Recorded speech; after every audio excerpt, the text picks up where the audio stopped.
going on, family? We're here. Welcome to the Tariq Elite Show right here live on Ustream. Glad to have everybody tuning in. Ready to chop up some good game as I do it. Let me get my camera situation together. Get my mic situation together. You guys can hear me good, everything good. Y'all don't hear my fan in the background, do you? Want to make sure everything is crisp. Let me look up in the chat room. All right, we up. We good. Yeah, it was a long-ass song. How's everybody doing? Yeah, I got my muscle shirt on. You dig? You in the backwoods of Georgia, MJ music? There you go. The knee is better. My knee is better. Yeah, this is my tat I got in Hawaii. Some Hawaiian / Samoan brothers gave this to me, hooked me up with this. Real nice.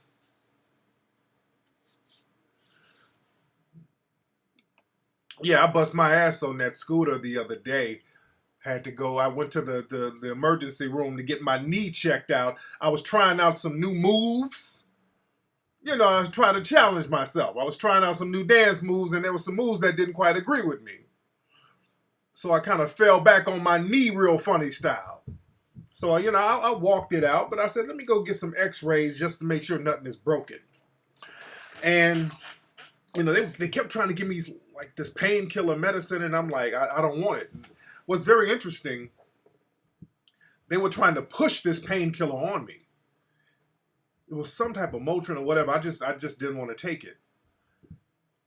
And I don't know if they were going to get more money for giving it to me. I don't know what the deal was, but they were really adamant about me taking this painkiller when I kept telling them I don't want to take it. I'm you know, my leg is hurting every time I move a certain way, but I'm fine.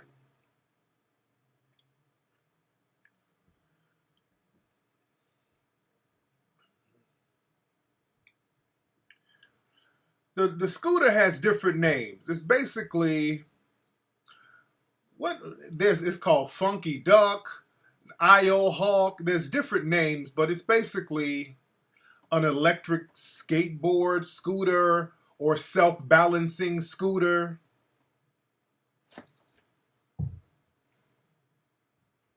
Yeah, I'm fine. You know, I just wrapped it up. They put a bandage on it, on my knee, and I'm good. I'm good to go. I hopped back on and got busy. Yeah, so I'm good to go. I'm not trying to be real bitch made sitting up all doped up on painkillers like I'm on my period. That's bitch nigga shit. I like to man up with my pain. You dig? Let's see who we got on the phone. A lot of folks are calling already. What's up? Who's calling? Hello? Yeah, what's up, man? Who is this? Hey, what's up, Tariq? It's Jose at LA. What's going on, man? What's on your mind?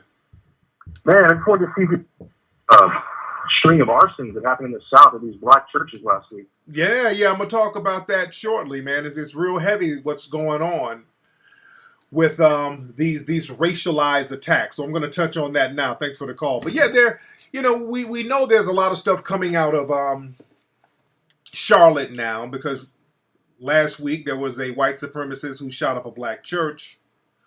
And what they're not reporting on the news, there's a lot of arsons that's happening around the South where black churches are being burned down. A lot of black churches are being burned down. All right? And what we're going to have to do, again, we got to stop with the whole forgiveness thing. Because when you forgive these white supremacists for doing what they do, all you're doing is encouraging more and more people to do it. You're going to have to get these churches secure. You're going to have your own private security at these churches and any kind of black function. Because these white supremacists are not playing around. But yeah, there's a lot of church fires out there. And again, that goes to the passivity that a lot of black people are engaging in. Not just the black church. See, a lot of people want to put that passivity on just the black church, but hell, black people in general, not just black church members. not just black church members. Some of these so-called fake Hotep niggas and these fake RBG soldiers, you know, all these red, black, and green soldiers, that's phony as hell. Some of that is going to have to be called out too, because a lot of these people popping online, these RBG, and not all RBG people, not all, because all RBG people who are about the red, black, and green and all that, all people ain't on that bullshit, but we got too much bullshit going online where you got a bunch of fake ass people who are really a lot of agents, undercover, and informants hopping online with these fake ass Facebook pages, posting up guns, talking about all the shit they're going to do and they're not going to do it. Talking a bunch of shit about what they're not going to do. Enough of that. See, we don't need enough of that nonsense. That's going to waste your time. That ain't nothing but a bunch of time-wasting nonsense. We're going to have to get that code. What we don't need to start congregating in different groups every week. That's why my tour is just going to be bam, real to the point. I'm going on tour because people want me on tour. And plus, I just want to get the word out and just be very clear about what we're meeting for. Because I'm a solution-based person. I don't know too much about Damian Hardy's case. Don't ask me that again, family. But people try to make it seem like it's just the black church that's on that bullshit. There's a lot of these fake Hotep, RBG, fake soldiers that's on the same bullshit too. And I put a Facebook post up and a tweet up. All y'all fake RBG niggas posting your guns on the internet and talking about we gonna bang on the cracker.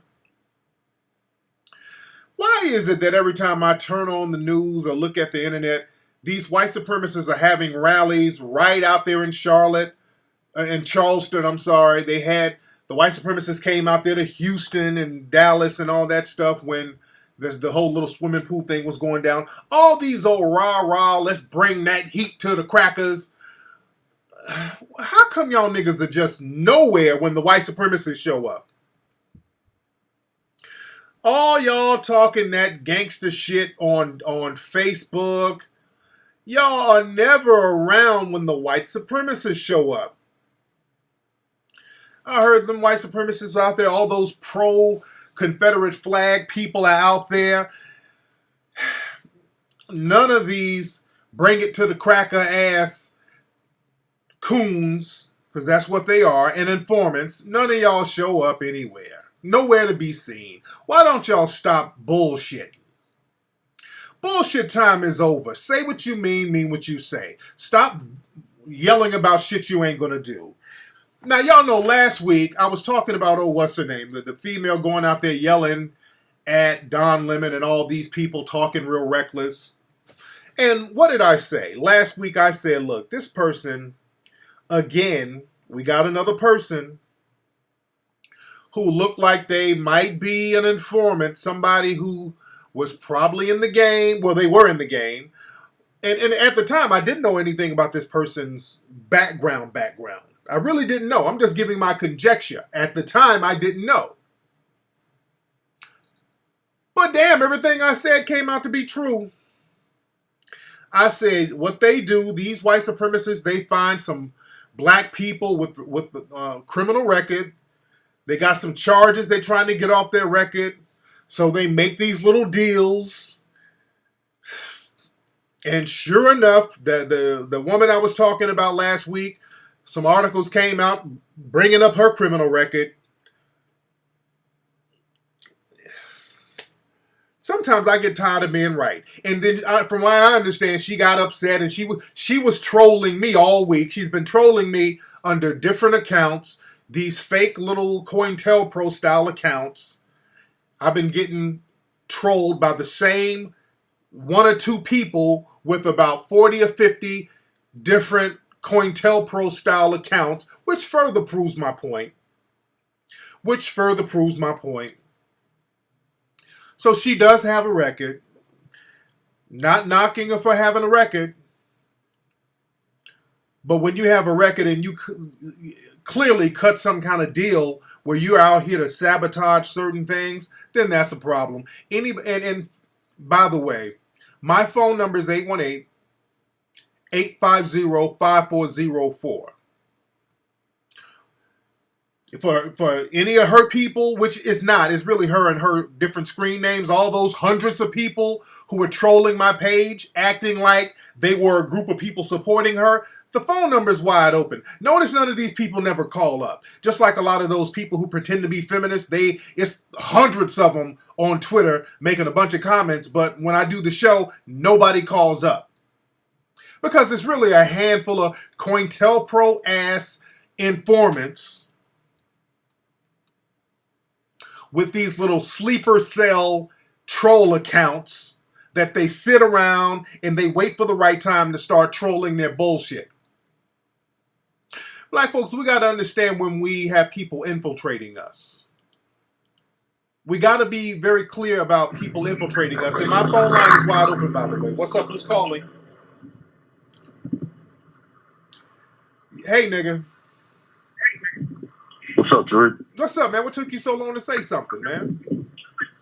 Oh, I thought you were still talking. My bad, bro. It's the gang from the Bay. Hey, man, what's going on? What's on your mind, brother? Man, I wanted to know, Tariq, what do you think about this new bill that they passed that, like, it doesn't allow people to use religion as a reason not to get vaccines in California? Yeah, they're trying to get this thing going on now. They're trying to stop force or mandatory vaccines now. And that's on the ballot, and people should oppose that because, from what I understand, some of these vaccines are known to cause things like autism and other behavioral problems, especially with black children. So that's something that we need to look into and definitely oppose that. You feel me? For sure. Right on, Trey. Thank you for the call, brother. Yeah, Operation Sock Puppet. You got a lot of sock puppet niggas out here. I want y'all to Google the term Operation Sock Puppet. That's the FBI and the CIA. They got a whole bunch of people and trolls that are hired by the FBI to sabotage certain things, especially online. They're hired to come up with multiple screen names and troll different pages. Real heavy. Tao, never focus. Well, I focus on the shadow boxers that's in my face, and I know they're shadow boxer. That's why I'm focusing on them. I'm letting you know. I know you're a shadow boxer. I know you're Operation Sock Puppet. So step off. See, we need to know who to not let come around us with the bullshit. We need to know who to not let us come around with that bullshit. That's why, man, I call this stuff out, and I'm right on the money with a lot of this stuff, not because I got some kind of psychic premonition. I understand white supremacy, and I understand the tactics of white supremacy. So when certain Negroes come around doing stuff that's really off the wall,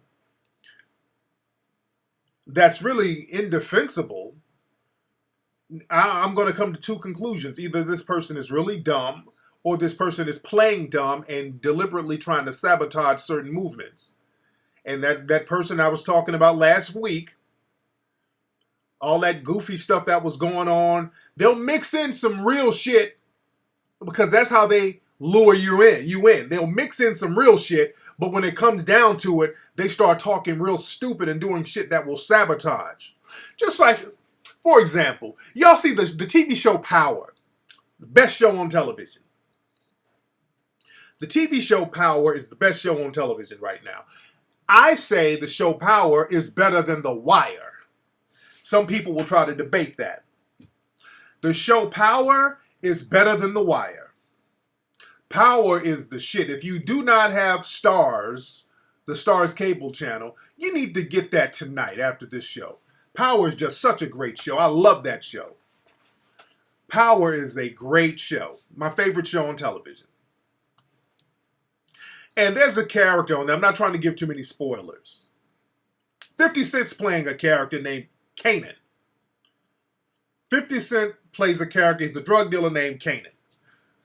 Now, Kanan, 50's character, He's trying to sabotage the big boss. All right? He's doing a lot of shit behind the scenes to sabotage the big boss. But in order to earn the big boss's trust or the big guy's trust, you got to kick some real shit too. So you got to be real. You got to act like you're down. You got to spit some real shit. But behind the scenes, when it comes down to it, when y'all go do a deal, and when it comes time to handle business, you do some real brazen, fucked up shit that will sabotage everything. Because there was a scene where 50 and this other drug dealer, they went to meet up with some other D-boys, and then 50 went off on the dudes and shot the dudes up and all that. And they're like, God damn, why'd you do that? It's the same way with some of these saboteurs out here. They'll spit some real shit. Yeah, man, we got to stop praying to white Jesus and all that.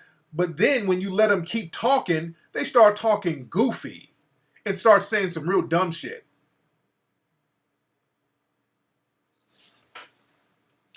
No, D. Cook, they don't.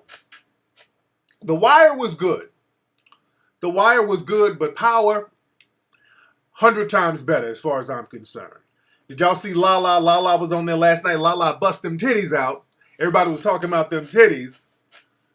Lala had a sex scene, and they were trending. Lala's tatas.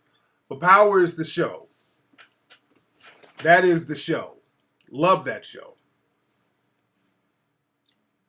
I think that chick that Ghost is the Latina chick that Ghost is banging. I think she might end up pregnant. I ain't trolling. No, I'm straight up and down. There was one season of The Wire when they were doing that whole, the whole construction business thing. That was almost unwatchable. The Wire got real raw, like the 3rd, 4th, 5th season. That's when it got real raw.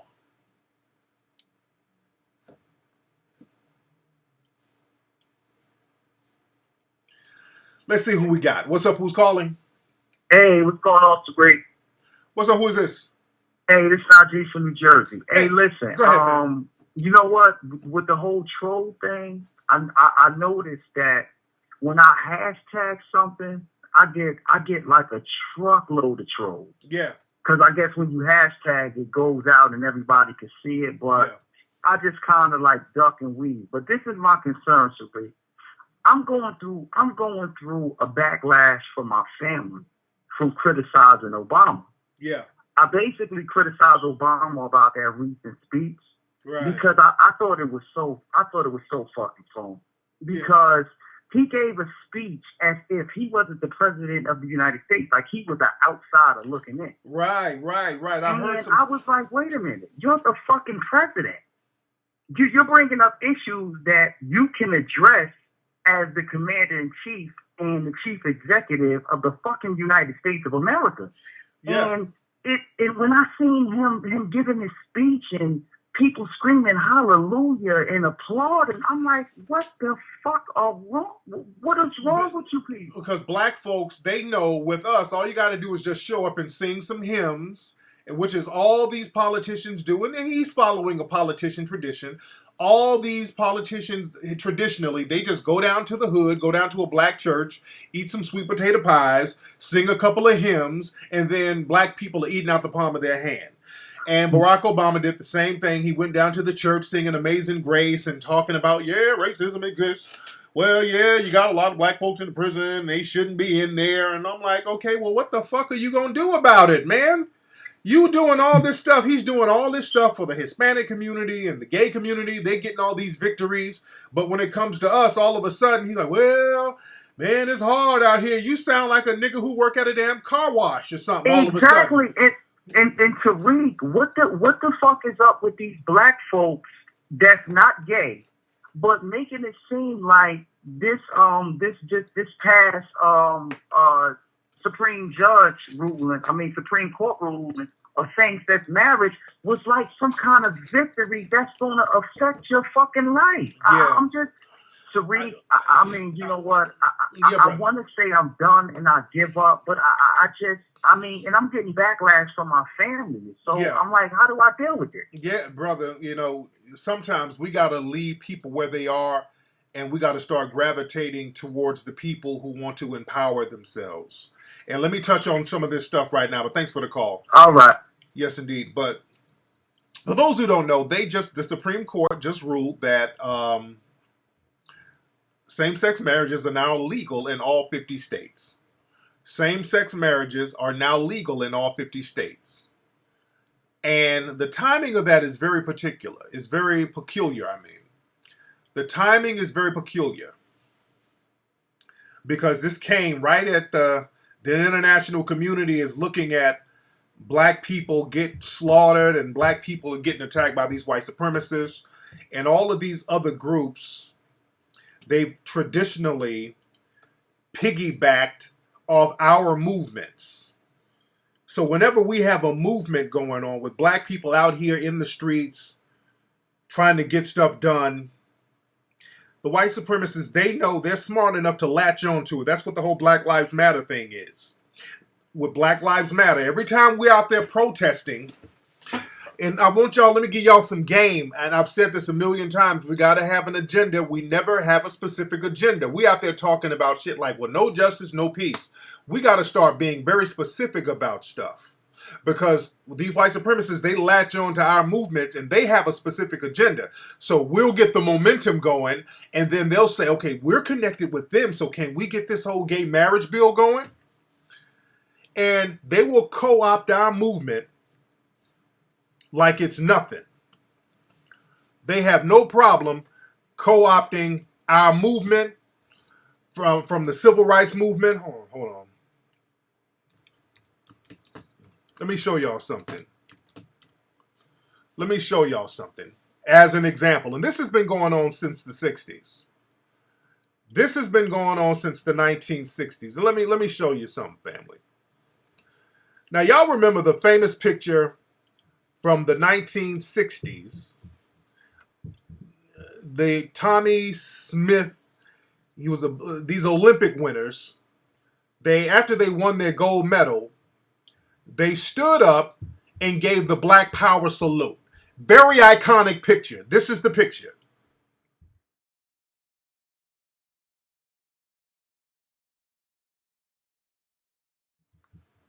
Now that picture is iconic.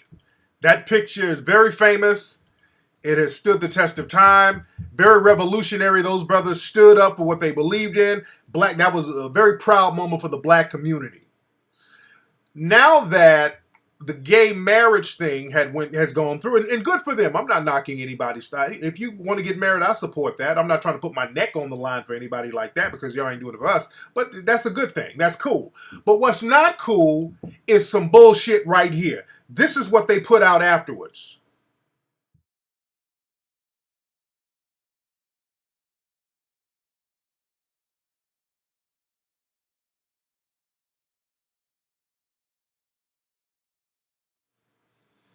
You see that slick shit, man? That's very disrespectful. That's very disrespectful, bro. I think that's very, very disrespectful. And for black folks, a lot of y'all are real scared to call that shit out. I'm cool on that. Because it ain't the fucking same. It ain't the same struggle. Hey, man, I understand y'all, you had troubles getting your marriages through and all that. And look, more power to you. I'm glad you got your marriages through. You should be married just like everybody else. But ain't no comparative struggle there. No comparison. Because they always try to use if you discriminate against blacks, it's the same thing with us. You dig? It's that same bullshit, and it's not the same. Because when it comes down to it, these gay, and I'm talking mainstream because some troll was trying to argue with me on my Facebook page about this, I was talking about these gay organizations, they don't really do anything for the black community, and somebody, some of these dudes try to be oppositional just for the sake of getting attention. Yeah, there is some gay groups that be doing it. I said, well, name one. Well, the Black Gay Caucus and the Black Gay. So he just started naming off a bunch of black gay groups. I'm like, okay, brother, you are pretending to miss the point just so you can engage in conversation for attention. I'm talking about mainstream groups.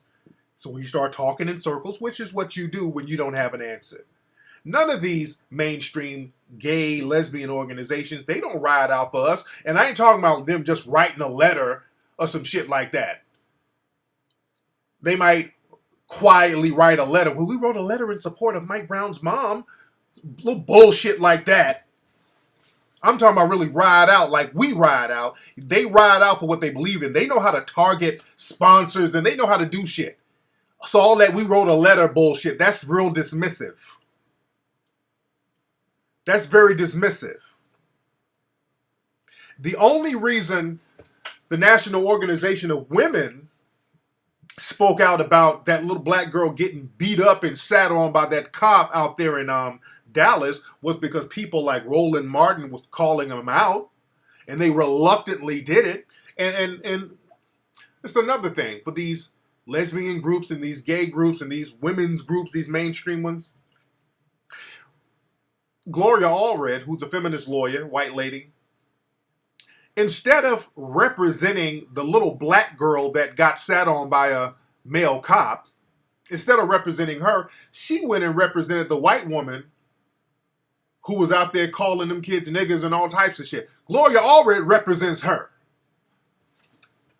So that shows you where these mainstream organizations, they stick to the interest of white supremacy.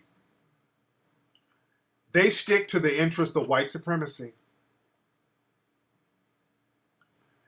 This is why anytime you see a black female claiming to be a feminist, number one, what do you mean by feminist and what have you done for other women, especially black women? If they cannot give you an answer, most of the time they're pretending to be feminist and they have another agenda. They're just being minions for white supremacy.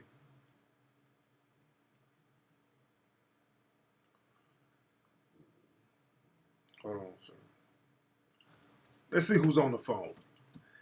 What's up? Who's calling? Hey, Tariq. Hey, what's up? What's going on? I just wanted to ask you what you thought about. I was reading an article earlier after watching some of your videos, and there was about black spending power. Yeah. The question was, is it a myth or is it reality? Because the article was stating that between 2015, our spending power is going to be about $1.6 trillion. Yeah. And the article is saying, how could that be true if we, as a minority in this country, are really considered a poor people, and that the goods and the services that are coming in, for example, automobiles, furniture, houseware goods, and things like that, we're not the ones that really produce it. We're just the middlemen who buy them, and all businesses, we're not even getting up off the ground to be able to make a profit from it. So I wanted to know what you think about that. And see, you got to watch these terms because they're very slick with these terms. They use the term spending power. And that term is almost an oxymoron because it's a contradiction of terms. Because if you're spending your resources, then you have no power.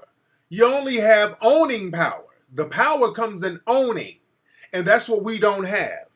And we get taught and we get told that we got spending power, but just giving money outside of our community, that's not power at all. That's powerless. You're being powerless. So that's right. We got to have owning power and buying power, which buying something is something that we can generate more income from, or investing power. So that's the thing that we got to understand, because they come up with different booklets on how to get money from us. They strategize on how to get money from the black community. And because we're big consumers, because living in a system of white supremacy, you want something new all the time. We always look for something new. Black people, we are the trendiest people. We need something new because we're tired of the old. We need everything has to be new. We need the new iPhone, the new shoes, the new shirt, the new dance. Everything has to be new. Whereas people in the dominant society, they study the classics. They study the past. They study history. That's why a lot of artists, for example, they can make money year after year after year who are white from the white audiences, because white audiences, they support classic groups like the Rolling Stones, for example. Rolling Stones, they've been going on tour for 60 years. They can still sell out a stadium today.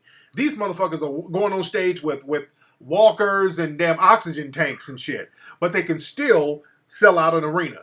If a black person, the Whispers got to do performances for white audiences. You know, our old groups, you know, we got to perform for the white groups because we're done. After we're done with that music, we're on to the next thing. So we got to learn how to respect the past, respect the institution that we create, and we got to start creating more institutions, and we have to monetize our own institutions and stop discarding everything for the new shit, because we do that because we're trying to run away from the pain of systematic white supremacy. So it goes back. I say all that to say we need to own stuff. That's the bottom line. We have to. Yeah, but where do we put the money, Tariq? Like, say for example, every year a lot of, whether it's, entry level working African Americans or well-to-do African Americans, when they get their tax returns or they have savings account, where do they put their money? What do they do with it? Instead of being consumers and going and buying from the tiny nation or this nation or that nation, what do we do with the money? Where does it go so it can become an effective tool? It's very simple. Our problem is that's the easy thing. The hard thing is getting our mentality and the will to do that. Because the thing is, collectively, we've been taught to think like slaves. Therefore, we're taught to think like children. So instead of getting our money and having discipline and saying, hey, let me chill out and sit on this paper until I stack it up and then buy an asset, something that's going to generate more paper for me. We have the mentality, well, white daddy is going to take care of me. So all the money I get, I can just turn up with this. I can hit the club. I can get some rims. I can get some weave. That's where the money is, in the weave shop. Mm-hmm. The money is at the Chinese chicken spot. The money is at the liquor store. The money is at the weed spot. The money is at the Jordan store, the Nike store. That's where all the money is. If we discipline ourselves enough to say, hey, let me chill out on that for a few months, we can get anything we need, to be honest. But we are taught by the white supremacists through the media and through all types of different apparatuses to trick our money off and to outshine the next black person. And that's something that we got to get out of our system. We start shining and flossing when we own something. You understand? Mm-hmm. True indeed. Thanks for the call, man. Yes, indeed. Yeah, that's where the money goes. Yeah, we got trillions of dollars that we spend, but our money is, the Koreans have it. The Koreans have it. What's up, Think For Myself? You say, call up, Think For Myself. Very good question. Think For Myself, I want you to call up, 818-850-5404. Call up. I will only answer that question if you call up. Yeah, I saw that. Gloria Allred was doing a press conference with that white supremacist female who was out there fighting those children. And they found them a big buck dancing coon, which is so condescending. And that's another thing. Black folks, start calling these white supremacists out just because they do a press conference and have a black person sit next to them. That's very condescending. Just say, hey, look, just because you got a black person sitting up there with you, don't believe that I'm going to stop looking at you as being a white supremacist. Just because you got a black person sitting up there with you, that don't mean that you're not a white supremacist. That's that whole thing that Paula Deen tried to do. Paula Deen, when she got caught out there being a little white supremacist, she started bringing all these black people out. These niggas, they look and sound like slaves. I've been knowing this black man has been my friend for years. He's standing up there. She brought some nigga up there. He looks like Fiddler from the movie Roots. Just sitting there looking like he can't talk. Looking like he just made a fresh batch of biscuits. Just sitting there with a damn hat on. Looked like this nigga was going to play a fucking harmonica at any damn moment. Which further shows how much of a white supremacist you are. So stop believing just because they frolic. White supremacists deal with black people all the time. But we have to aggregate our money. The money has to be aggregated. If we do not aggregate the money, it's just useless. What's up? Who's calling? Hello? One more time, man. Who is this? Hey, this is Marcus from Wichita Falls. Hey, man. What's on your mind, Marcus? Hey, man, what's on my mind is that I've been noticing, man, that racism has really been janky here in Texas, dude. Yeah. It's shit. You act like that's something new. Man, I don't know, man. I've just been noticing lately, ever since I moved back to Texas, long story short, been going to a lot of these spots, and a lot of these people are getting real comfortable about saying nigga. So, I try to check them, but I noticed that I'm in these spots where it's a lot of white people there, and I know that if I try to do anything about it, then they'll call the laws and whatnot, and shoot. And it's a done deal. My question to you is, what is the code of conduct? Do you just check these people, or what do you do in these situations? No, if they're saying the word nigga, especially to you, now if you're just overhearing it in random conversation and you're not in the conversation and you're somewhere where some people are comfortable enough to start talking about nigga this and nigga that, and you're by yourself, you need to be careful because you're in the line of fire. If they're that comfortable to just say it in random conversation with you around and they're not talking directly to you, but you got to be careful because now they understand that they're around other white extremists. And they can so they can get in a situation where they could call race soldiers on you or whatever. So you got to just kind of be on alert and be with other black people and whatever. If you're like in a restaurant or whatever, I would say leave because I wouldn't even want to eat in a spot that has people comfortable enough to start talking about nigga this and nigga that because I don't want nobody to put shit in my drink based on race or put nothing in my food. So a spot where you have open white supremacists, you should excuse yourself. That's number one. Now, if they're talking directly to you, now what you do, you stay cool. You never get upset and all that old shit. If they say, okay, nigga, which is rare, they won't usually say it to your face.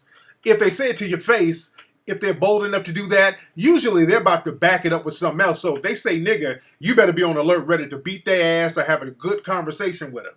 Got it? Because, I got you. Yeah, because one of the things is the white supremacists, they will try to bait you into a situation where you will harm them. Because they'll say some shit like, you niggers are stupid. And you pause for a minute. Now, if he ain't running up on you, now you got to ask some questions. Like, what do you mean nigga? What by calling me a nigga, I am what? Because what happens is that a lot of times they'll throw the word nigga out there, then you beat their ass. Then they'll get on that phone and start being the victim, and then the white supremacists, just like with Puffy, with Puff Daddy. That's what happened with Puffy. I don't know if the coach called him a nigga, but that coach was talking out here in UCLA, was talking greasy to Puffy and his son, baiting him. Puffy ran up on the dude, stepped to him. So now the dude played the victim role. Now Puffy got all types of terrorist charges. Battery, I saw that, man. Just loaded with charges, and now the school, they can play the victim role now. So don't let these white supremacists bait you into the bullshit. You know this, when I debate these people, I always stay cool. Because when you're beating them intellectually, they will try to flip it and try to get real aggressive on you. Like when that happened to me the other day, because there was some white girl who was trying to say, and it was something real crazy. She was like, I didn't know that black people knew how to swim. Yeah. And so she had this black dude right next to her. And, and I was kind of calm and collected. I was like, man, I'm not digging what you said, man. She starts getting offended. And then, so all of a sudden, this dude, which I think he's a coon, because he starts playing around with it by saying, yeah, I don't know how to swim. But yet this dude is like some nerd and he graduated from Princeton and all that good junk. Yeah. So, at that point, I just, restated my point that, man, I'm not digging what you said. Yeah. And there's always a coon that will sit up with the white supremacists and protect them. That's another thing. They keep a good coon next to him, just like that Dylan Rolfe dude who had his black friend talking about, I don't look at Dylan no different. I just think, I don't think he's racist. That was some bullshit right there. They keep a coon next to him. The coon is their little watchdog. The coon is always there to protect him. Even when Geraldo's bitch ass was out there in Baltimore antagonizing people because they were about to get in Geraldo's ass from Fox News. Oh, yeah.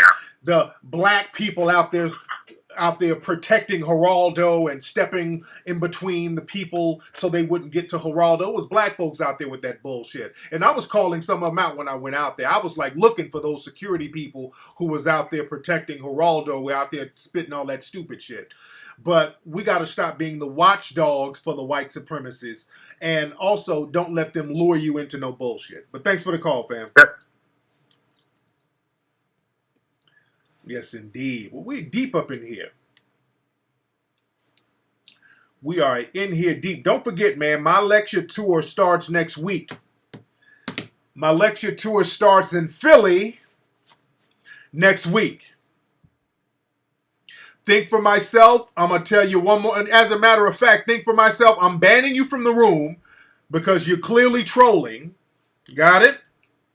And if you have any other questions, you're going to have to call up. Because now you're trolling, and I just went on and banned you, bro. Because you're not going to be in the room just saying little dumb shit and not calling up. That's not happening. So I banned that screen name.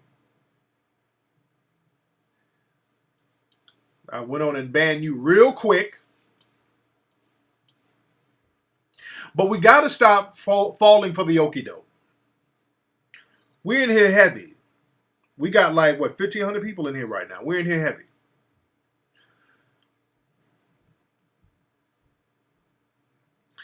So, Zoe Rachel? Who is Zoe Rachel? I don't know who Zoe Rachel is.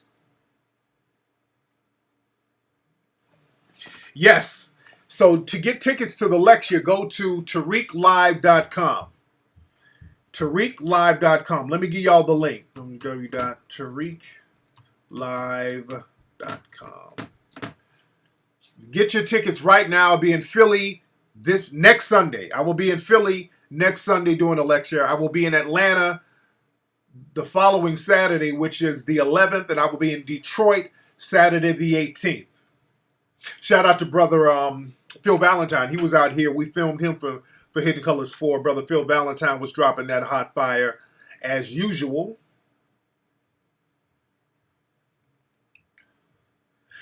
Yeah, I'm going to talk about that. It was a sister named Bree Newsome. It was a sister named Bree Newsome who climbed the flagpole at the South Carolina State Capitol building, and she physically took the flag down. This was yesterday. I know y'all heard about that. She took the flag down, and people were very celebratory. That was good, and I'm proud of that. And she got arrested and all that. And we were down. When I first heard the story, I'm like, damn, that's cool. We can pay the sisters bail if that's what's needed. I mean, damn.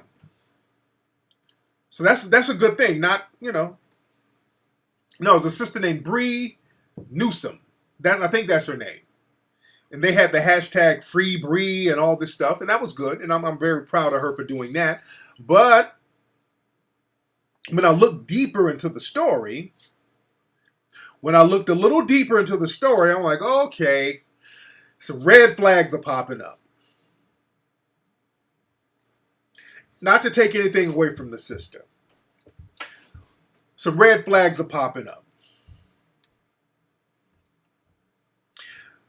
Now, when I looked at everything and I did some research, is that white dude her boyfriend? Do y'all know? It was a white dude with her. Then, because I was looking at the situation. I said, okay, let me look at this again. Wait a minute. How did this sister climb up a pole and not get shot? That was the first thing I looked at. I'm like, okay, must be some white people involved in this thing. Okay, let me look at this thing. Let me step back for a minute. I had to step back because I got to watch out for the symbolic victories. All right, it was a very symbolic victory because then they put the pole back. They put the thing back up, and we got to understand. We got to see everything that happens. That third eye has to click in because shit got to make sense. And when you understand white supremacy, you understand what the white supremacists will allow and not allow. So I'm like, okay, wait a minute. A sister just climbed up a pole, didn't get shot. You're clearly breaking the law, and these white supremacists didn't shoot you. I'm like, okay. So now, let me see if some white people were down with her. So it was a lot of white people with her. As a matter of fact, there were white people who actually set it up. They orchestrated the whole thing. Now it's starting to make a little more sense. No, her boyfriend didn't dare her, none of that. No. Stop. Stop. Don't make me ban no people in here. Let's stop. Let's third eye game. So then I looked into it. I'm like, okay. So she got arrested. She had on like climbing equipment and all that. I'm like, okay, I know she's around with some white folks. Because black folks, we don't do all that mountain climbing. She had all this climbing equipment and all this old shit. I'm like, okay. So all of this was orchestrated. I'm not surprised if they called in ahead of time and said, hey, we're going to have somebody climb that pole so we can kind of take the energy off the riots and all that stuff. I wouldn't be surprised if that happened. I'm not calling, no, don't call the sister a bad witch. I'm not going to go there. Because from right now, if she climbed that pole from her own heart and said, okay, I want to, take this down. And, I'm proud of the sister for doing something. That's fine. Even it was a symbolic thing. But my thing is, you got to understand, let's not put too much stock into it because look who's behind it.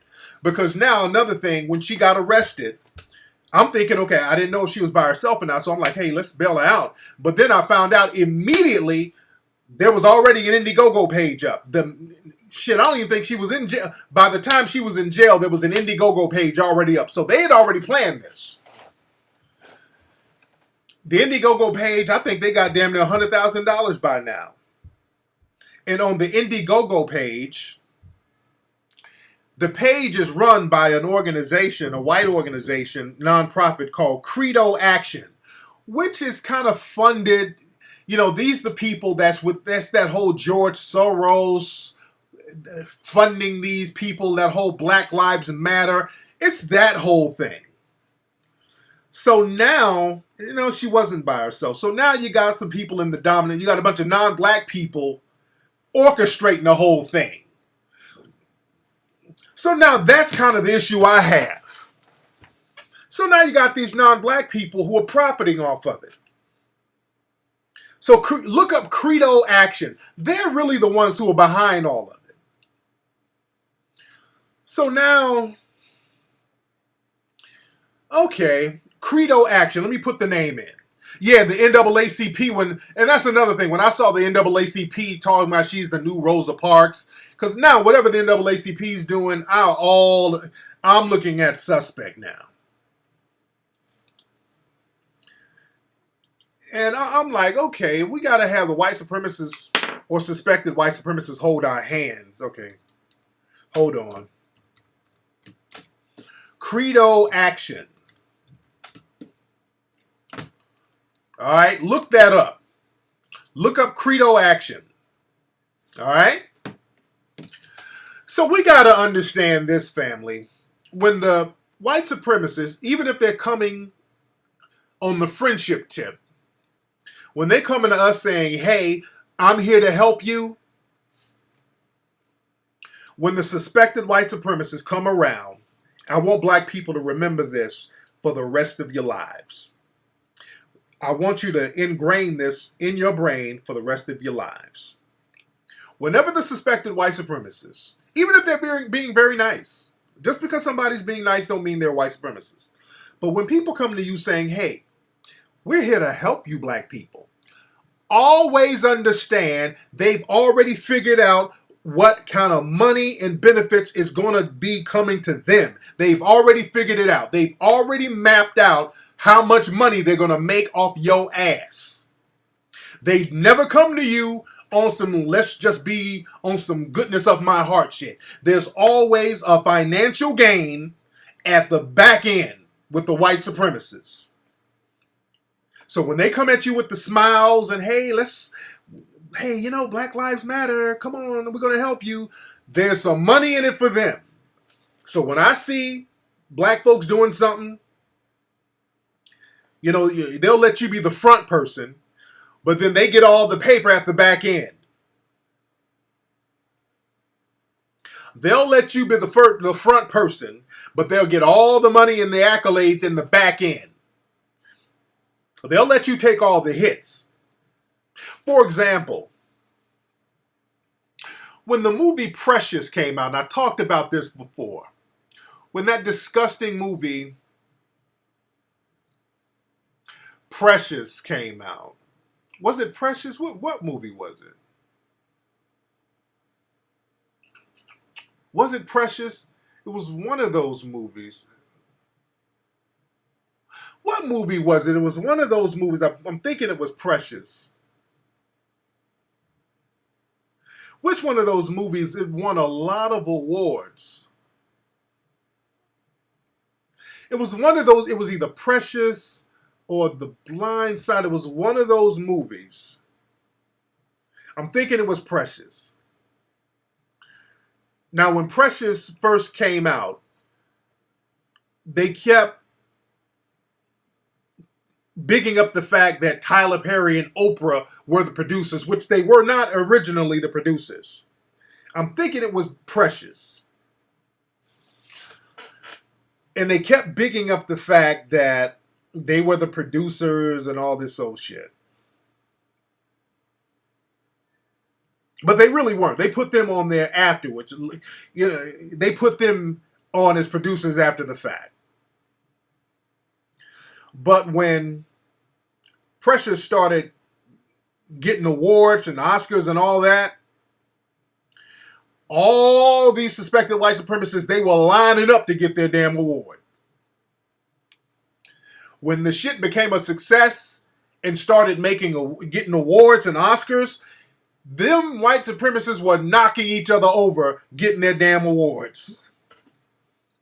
They were jumping on stage, snatching their damn awards.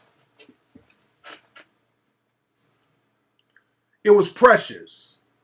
Because I remember watching the award show. I was watching the Oscars, and they were literally, they were so, man, I'm like, who are all these damn white supremacists? What happened to Oprah and Tyler Perry? Because they put black faces on it, but then you saw who was really behind it. Yeah, you know, they kept talking about Lee Daniels, Tyler Perry's co-producer, and Oprah, brought to you by them. And they couldn't, man, they were lining up to get their awards. So we got to understand, they'll put us out as the front people and use your struggle and your movements in order to maldistribute all the funding to them.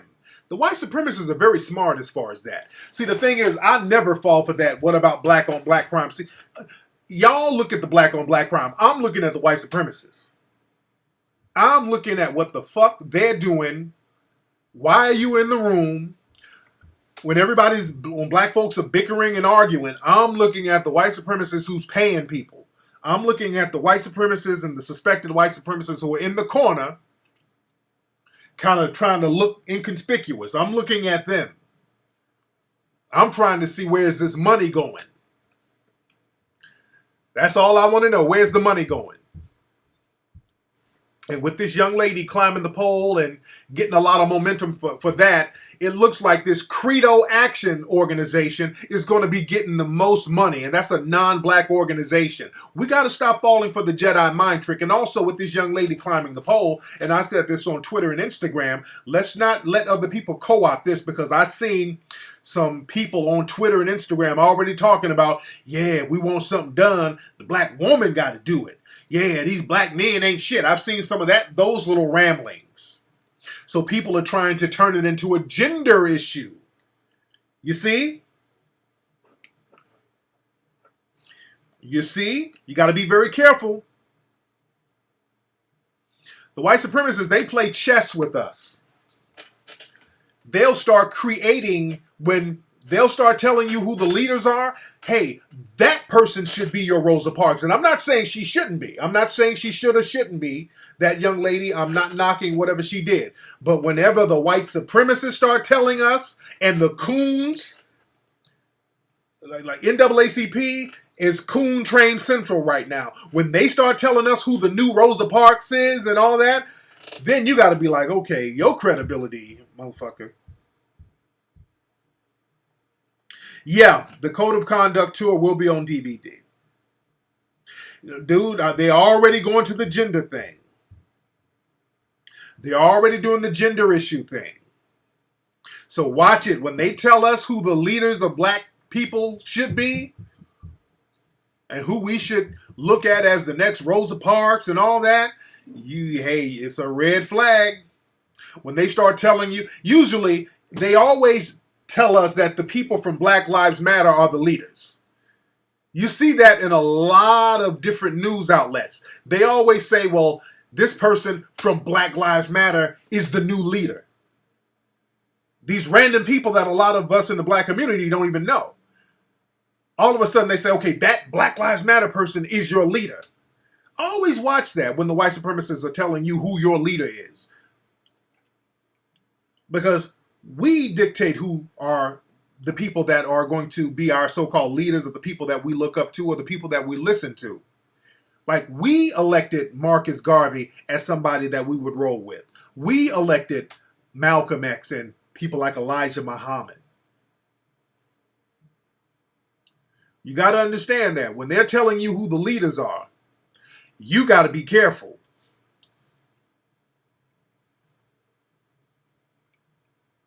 And I've always said this, with that Black Lives Matter, those organizations, whenever they get something done, not really, they don't really get anything done, to be honest. To be honest, they really don't get too much stuff done. But whenever they do anything or get any kind of notoriety for doing something, which is the white supremacist media, they're already told to follow what they do to a certain degree. Everything that happens with them, it always get diverted into some kind of lesbian, gay, trans issue. Almost always, they will try to divert it into and co-opt it with the lesbian and gay trans movement and start talking about intersectionality and all that. Let's see who's on the phone. What's up? Who's calling? This is Arthur in St. Louis. Arthur in St. Louis, what's on your mind, man? Hey, I just had a quick question. What do you think about, well, how to start like a credit union? And do you think that, how people will probably trust each other enough to actually put money there?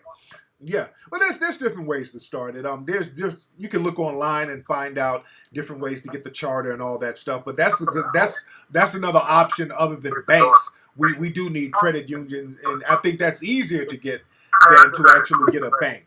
But that's something that we should look into. And also, we do need to start trusting each other. And I'm going to talk a lot about that on the Code of Conduct tour, the importance of us learning trust, because that's something that we really, really lost. And that's because of the white supremacists. They've taught us to mistrust each other. So I'm going to get real deep about gaining trust with each other on tour. I got a whole thing about that. But thanks for the call, brother. But yeah, my man, go online.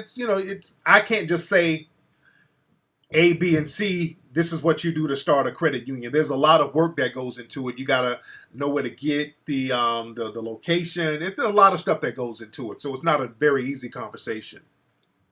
But it can be done. It can be done. It's easy. You can just get out there and do it, to be honest. It's not a long answer, but it's not a short answer either. Because really, you just get out there and get it done. If you want to get it done, you can get it done. Anything you want to get done, you get done. It's not hard to get shit done. Oh, yeah. This is the thing. Where the woman, she cut this brother off. Oh.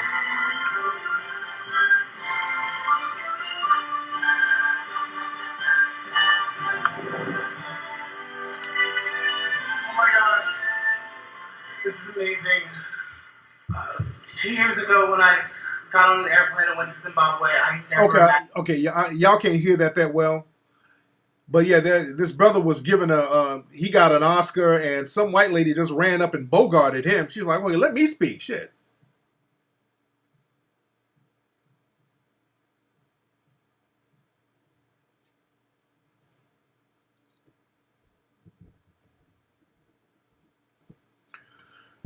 All right, let me see who we got. What's up? Who's calling? Hey, what's going on, Tariq and Sheet? This is Fred from Miami. Fred from Miami. I got to get out to Miami, man. I really got to get out to Miami, man. Me and my wife were talking about going out to visit Miami. I love Miami. What's on your mind, brother? The reason I'm calling is I was looking through some white supremacist blogs, and I'm wondering if Asians, Indians are a bigger threat to white supremacists today. How come they pick on us the most? Asians and Indians, not in America, they're not a threat.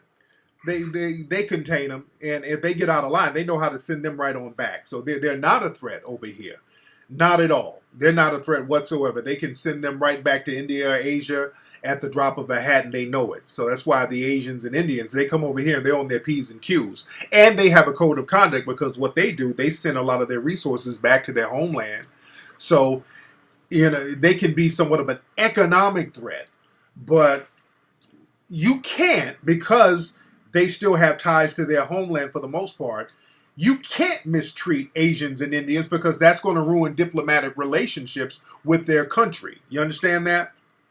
Gotcha. That makes a lot of sense. Yes, indeed. Because we talked. Have you seen Hidden Colors 3? I have not. Go to hiddenColorsFilm.com and get Hidden Colors 3, because I talked about this in Hidden Colors 3. Certain groups, because black people, we really have no home country. So we're like refugees here. So there's not a home country that can protect us, but other groups do not get violated and tortured like black people because they have a home country that will protect them to a certain degree.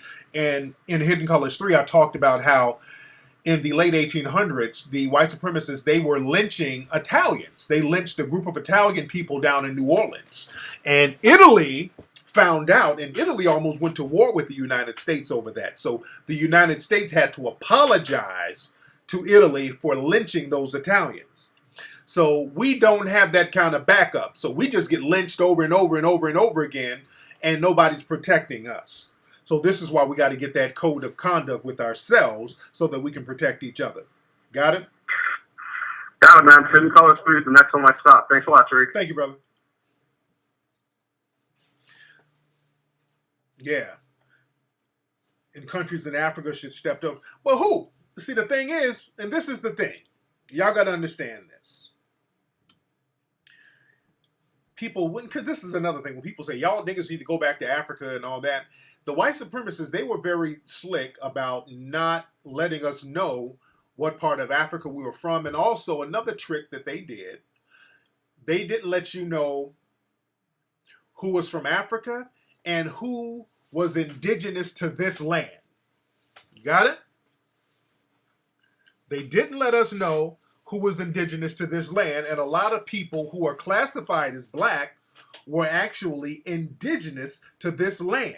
So what they would do, they would take people with Africoid features, and we got to understand, these are what many of the Native Americans look like. The Native Americans, Native Americans, many of them look like regular black people.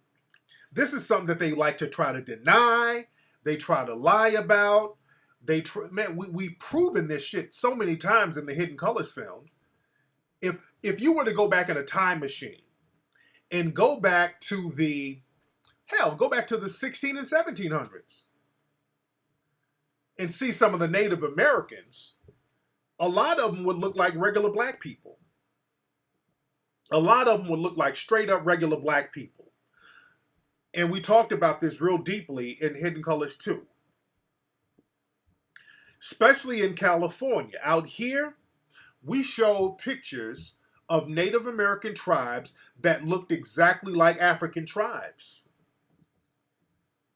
This is why California is named after a mythological African princess warrior, Queen Calithia.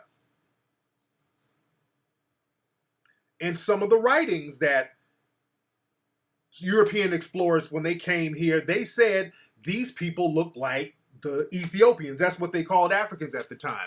Going back to Balboa and all these people, they would say that these people look like the same people we saw in Africa.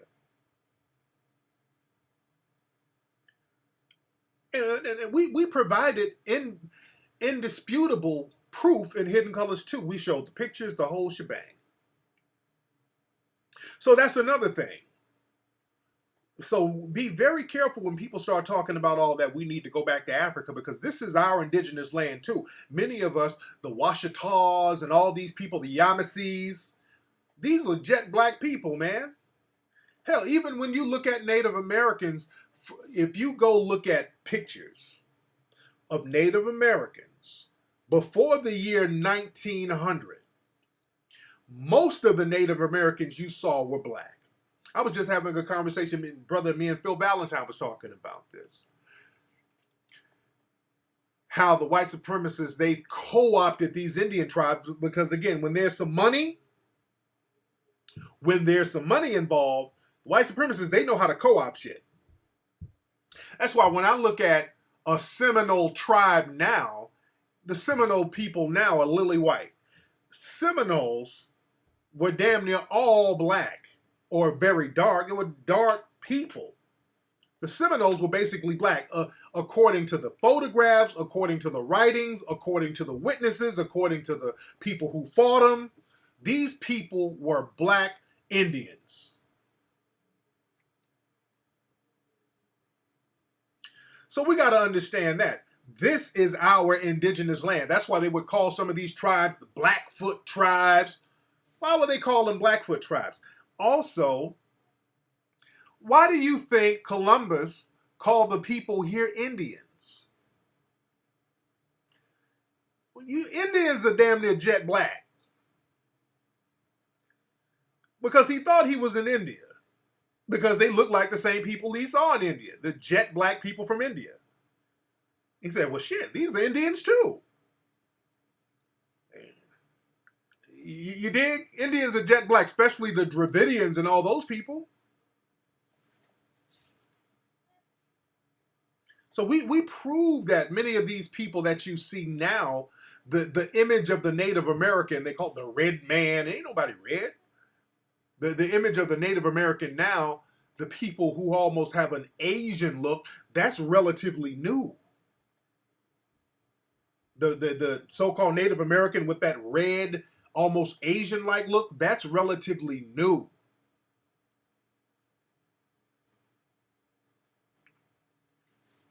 Let's see who's on the phone. What's up? Who's calling? Hello? Okay, somebody hung up. But yeah, like I said, you got to understand, a lot of people who were Native American, don't think that they didn't enslave them. Don't think that they didn't put those people on plantations. You got to understand this. Many of them fought. Of course, many of them fought. But again, when they captured children, because they got, not only did they fight the adults, but they captured children. So if you got a little Native American child somewhere and took him to a plantation and said, okay, you're a Negro. Like, okay, I'm a Negro. And that's a lot. That's what they did a lot. They would they'll go get a Native American child, kidnap a Native American child, put him on a plantation and tell him he's a Negro.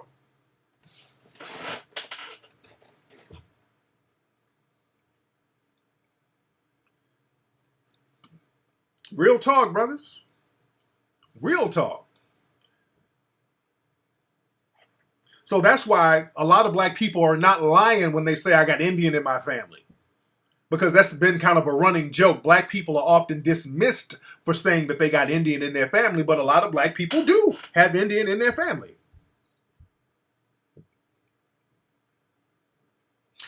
Louisville, you say, why do I keep throwing black Africans in with dark-skinned East Indians? Because there's no historical relation. That's bullshit, because you got the Dravidians who are damn black, came in from Africa. That's bullshit, brother.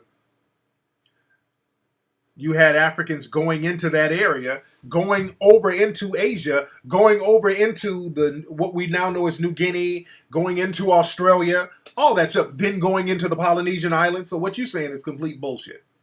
I hate to say that, brother. I hate to dismiss what you're saying, but I can't. You talking about who can relate to who. I'm talking about genetics right now, brother.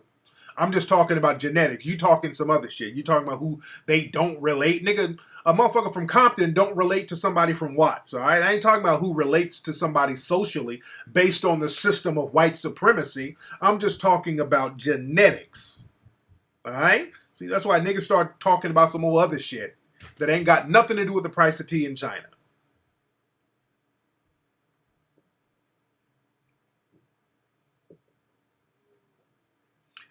And that's why I like think tanks, because a lot of times when it comes to dialoguing with black folks, every motherfucker with a dumbass opinion, the Renum spoons, they want to come in and throw something in just to be seen.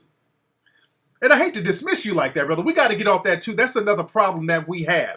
The reason why we can't get a lot of constructive dialogue among black people when intellectual dialogue should be had so that we can brainstorm and come up with solutions is always a motherfucker who wants some attention, who never got attention, who's just sitting there waiting to have his dumb ass Renum Spoons comment just to be seen. So people having an intellectual dialogue, all of a sudden, I likes to interject something. First of all, I'm mixed with Cherokee, Filipino, and Korean, right? And I'm trying to get some money to start a Korean, Filipino, African American soul food restaurant, and I got me a GoFundMe page. Then it's what the fuck are you talking about? Then it gets into some stupid shit. There's always a motherfucker bringing the conversation to some stupid shit. Always. Amber, I'm being nice, but it's always the smart dumb nigga shit that comes into the conversation, just bringing the conversation somewhere else. You know, that's why we got the think tank. That's the main reason why I got the think tanks, man. That's the main reason why I have the private think tanks where you got to pay to get in the think tanks, because I don't want niggas coming in talking about, well, they don't relate to the Indian. Niggas, shut up, Louisville. I can't even be nice to you, man. Just shut up. Niggas don't know what the fuck they talking about. It's always a nigga who don't know what he's talking about crowbarring in the conversation. So you say something like, well, what we need to do, man, we need to start looking into the Indian treaties that black people are supposed to be a part of. Then it's a nigga trying to interject, I don't know about them treaties, but what we need to do, instead of looking at the treaties, what we need to do, we need to go down to the White House, right? And we need to claim alien status, and I mean aliens from outer space, and we need to tell them that we're from the planet Risk. All right? There's a planet called Risk that we need to let them know we from, and we need to get alien civil rights, brother.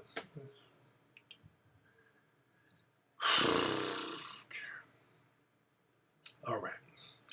When you got a motherfucker like that, just takes all the energy out the conversation. It's always takes the energy out the conversation. Then everybody looking around like, who brought this motherfucker in? Who did he come with? The whole energy is messed up because of the smart dumb nigga.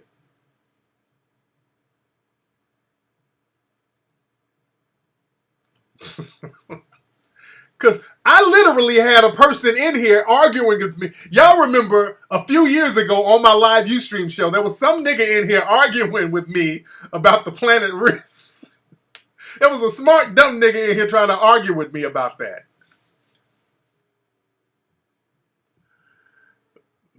Okay, what my kid? I hear one of my kids up there crying. All right, let's see who we got here. What's up? Who's calling? Hey, how you doing, Tariq? My name is Sam. Sam, where you calling from, Sam? Calling from Detroit, Michigan. You coming to my lecture next week? Definitely, man. I already got the ticket. Yes, sir. What's on your mind, Sam? Yeah, I was just curious, man. What you think about Donald Trump running for president, man? Supposedly he's already in the double digits in terms of popularity for black people. And he really thinks popularity for what? Black people? Wait, black people what? Voting for him? Well, yeah, in terms of, yes, black people acknowledging him as a potential candidate and actually thinking about voting for him. That's such a crock of shit. Donald Trump ain't running for no president. This is a publicity stunt, man. Donald Trump, he does this all the time, talking he's going to run for president. Donald Trump he's doing this for publicity. Nothing more, nothing less. He's not going to run for president. That he's a showman. He's like P.T. Barnum. He does stuff for the publicity. He knows it gets him a lot of free press. He says a bunch of off-the-wall stuff, said a lot of off-the-wall stuff about the Mexican community, and they started backing away from him. He says a lot of slick stuff about black folks, too, that we don't catch. And he knows how to pander to that white supremacist crowd, that audience. He knows how to milk a couple of dollars from them. So it's a farce. This is just a publicity stunt. You feel me? Appreciate it, man. Thank you for the call, brother. Yeah, that's a publicity stunt. I don't believe that. We got to watch out for people who just do these grand things for publicity, just like rappers. You know, with rappers always get shot right before an album is about to come out. You notice that a lot of rappers always get into a shootout right before the album is about to come out. And you never see these bullets, and you never see nobody go to the hospital. Just like YG, the rapper YG, who's from out here. There were some stories coming out like a few weeks ago where he got shot. And then when you looked at the situation, I'm like, okay. I saw an interview he did that explains him getting shot, and it didn't make no sense. First, he got shot in the studio that's out in the valley. That's weird. For somebody to come out to the valley and shoot somebody in the studio, that's weird. And then they don't catch him. There's cameras all over the valley. I'm like, okay, where the fuck that happened? Then the way he described it getting shot, and I like YG's music. I like his music. But the way he described getting shot, he said he got shot. They said he got shot 3 times, but what he said he got shot. Yeah, you saw that interview. He said the bullet went in 3 times or something. He said the bullet went in, went out, and then went in another place on his body. I'm like, what kind of bullet is that? My man said the bullet went in, went out, and then hit another part of his body. Okay.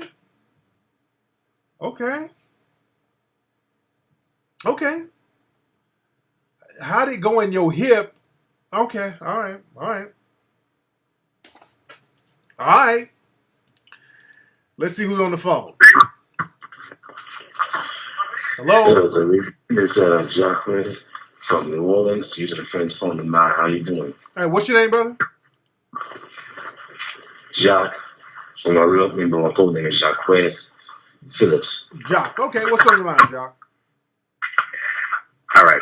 What's going on is that I want to go to your code of conduct tour in ATL, but I don't have any money. Now, I got this thing going on. I mean, I'm also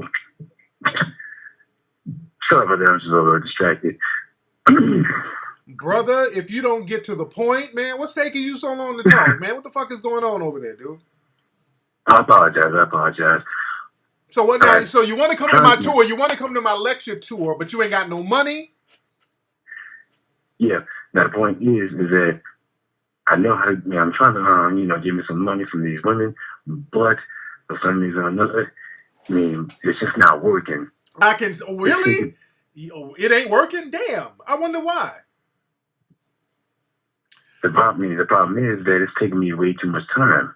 See, I'm used to doing my thing with these convention years and these visitors, but then 3 days.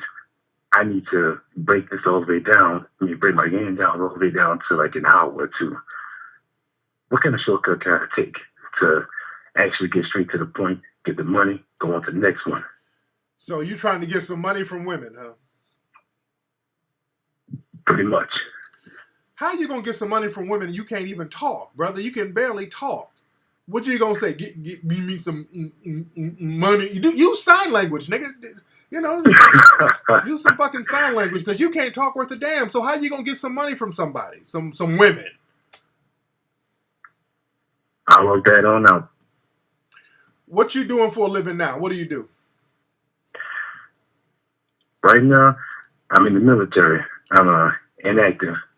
And I'm also, just got a little shit job that I really don't even much care about. It's not working. That one is not working. So I'm trying to, use other ways of how to get some money. How old are you, fam? What'd you say? How old are you? 25. 25. Okay. All right, well, I got some footage of your old job. cleaning out swimming pools. Is this you?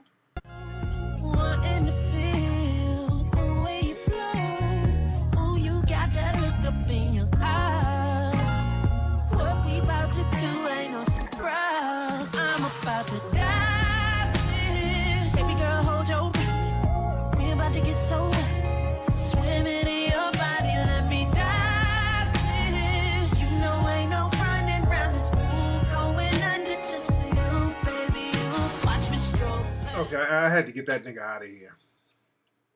Yeah, I had to let him go. I don't know what this nigga was talking about. I wasn't trying to save him. I just wanted to see how far he was going with the dumb shit. How a nigga who can't talk gonna try to get some money. He's gonna try to get some money from women. Hilarious. You say he's trolling. I don't know if he's trolling. He could be just a real goofy dude. You know, another story came out of Baltimore. Y'all remember when everything was going down with the uprising in Baltimore? And we kept making jokes about how the news media and law enforcement out there, they kept putting out these fake-ass stories talking about all these non-existent street gangs. Talking about all the Bloods and the Crips and the Black Guerrilla family. They've all joined together against the police. And I kept telling y'all how much of a bullshit, jive-ass story that was. Well, now, a couple of days ago, articles came out saying that was absolutely true. All those stories that came out were fake. They came out, finally admitted that all those gang stories about the gangs attacking the cops, all that shit was fake.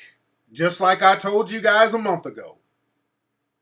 All that shit was fake. Fake as hell, like, which we already knew.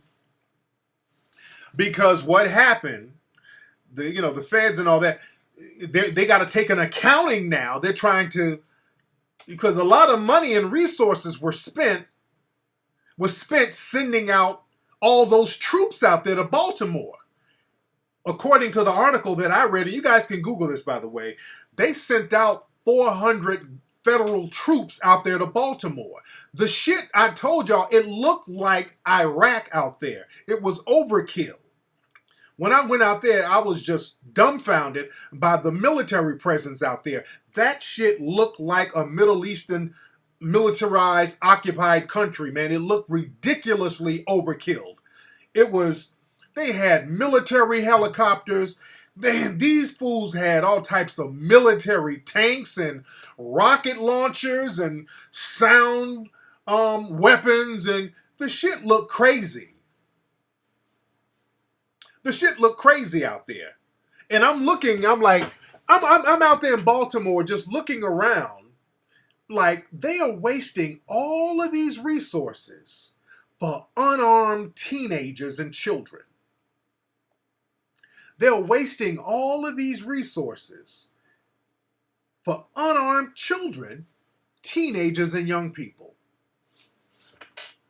So now, the bill has come in now, because this shit has to be paid. And now, they need an accounting on like, okay, what justified bringing all of that military force out there?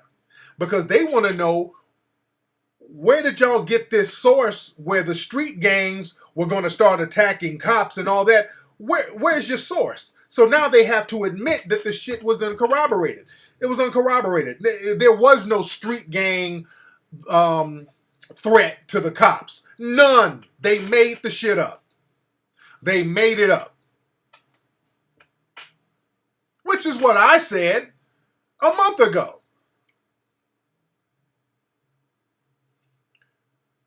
They were naming all types of goddamn gangs. It was the Honey Bun gang is coming. Now, who the fuck y'all talking about?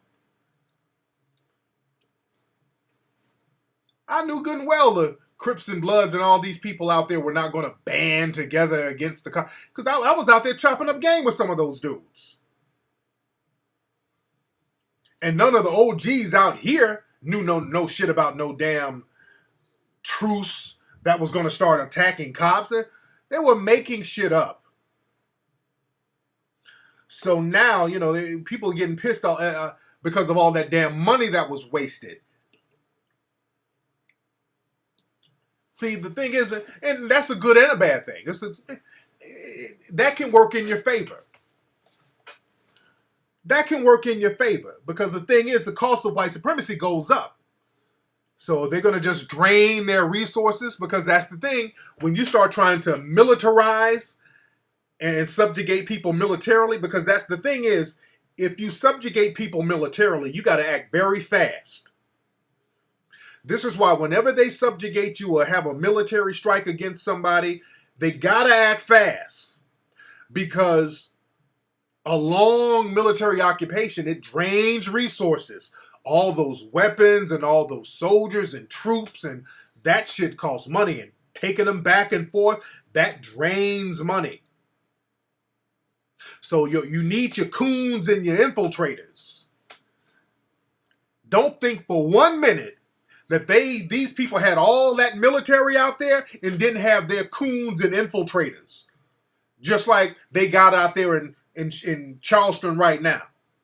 So when you see somebody hop on the news talking stupid as hell, don't be surprised. You don't think for a minute they spend damn near $500 million on military force, that they ain't spending a couple of dollars to a couple of coons that can be just as effective.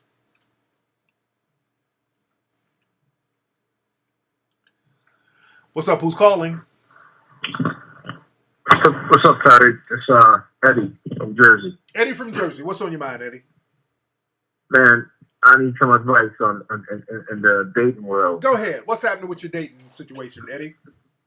Man, I'm recently, I broke it off with my ex-fiance, so I'm back on the dating scene. But, shit is not the same as it used to be.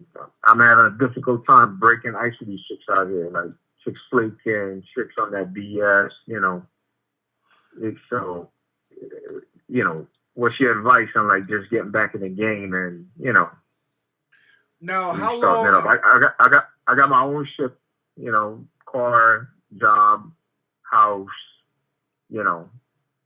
And how old are you? I'm 30. Okay. And how long were you in a relationship with old girl? Like 2 years. 2 years. Okay. And it was a bad breakup? Not bad, not severely bad, but it was the time for me was precious. So it seems like I wasted time that I could have invested in a chick that was. So you felt like she wasted. So you felt like she wasted your time. Exactly. She misrepresented what she was about, Because I saw a video you made about her, and this is the video right here. Hold on. Watch this video. And you know what? Here's the fuck who she really is. She is a lion. Let me tell you something, Jennifer. You are nothing but a lying, manipulating hoe who is messing with people's emotions and have no remorse for other people's feelings. And you get fucked up in the ass daily. And you know what you fucking need? All you needed was a fucking cock. Oh, my fucking cock in your fucking mouth. So I can put some. I can't see, bro. I must see it on when you post that it. video never gets tired. But yeah, but the thing is, and in my book, hold on, bro. Shit. Okay, in my book, The Elite Way, I talk about how to get back in the game, how to get back off the rebound stage. So what you got to do, man, tighten up your mouthpiece. Because again, you've been out the game for a couple of years, so it is kind of rough getting back out there and getting your swag back. That's the thing. You got to get your swag back. So what you do, you learn from your last relationship, you learn and you take responsibility for everything.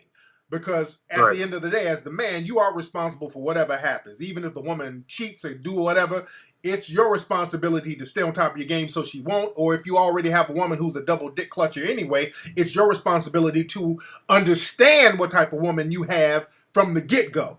So you should know your woman. See, the thing is, players, you got to know your woman. You got to know your chick. And the fact that y'all broke up, you didn't know your lady like you're supposed to. That's why you got confused, because you got comfortable and you start just thinking about your own comfort level. So you got to know your lady, which means that you got to communicate.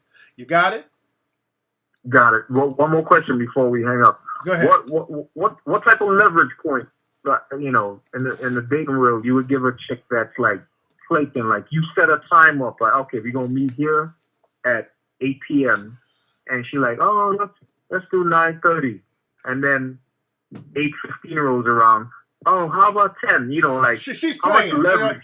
They're playing, and you got to really cut that out, and you let them know, like, hey, look, I'm not trying to go back and forth with you, because now they test you. If you go for that, then they're going to keep on doing it. So that's why you got to have a whole team in your campaign stage. When you're campaigning, you need to have a whole plethora of potentials that you're rolling with. Yeah. So when one start flaking, you mark that down, and then you look at your other potentials, because the fact that you got to sit up and give them leverage means you don't have any other potentials. It's a numbers game initially. Initially, for the player, Gotcha. it's a numbers game. And you find the best one who's going to give you the best cooperation. You feel me? All right, Tariq, man. Appreciate it. I got your books, you know, all 4 of them or Yes, 3 sir. of them. Yes, sir. And the Hidden Colors 1, 2, and 3. I'm looking forward to number 4, all right? Much respect, man. Thanks for the call. All right. That video, the dude, all you need is a cock. Oh! My cock. Yeah, well, that's the funny part. He had to think about whose cock is it? Oh, my cock. In your mouth. That's what I really would like to go back to, just chopping up straight game, man. I really would like to go back to that, but so much shit comes out and happens all the time. I don't get a chance to. I would just really love to just focus on the game, but because you don't have too many people really talking about certain social issues that go down, then I do it. You know, I really want to go back to that, just dropping that ism. And I am. I'm still going to put together some projects, you know, where I'm dropping that ism. I got a lot of projects I'm working on now. We're working on Hidden Colors 4 now.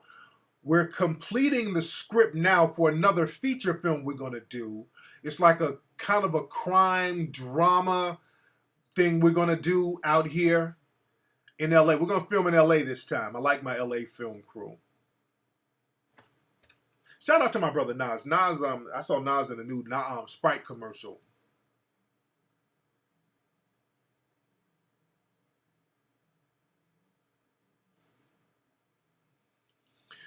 What's up? Who's calling?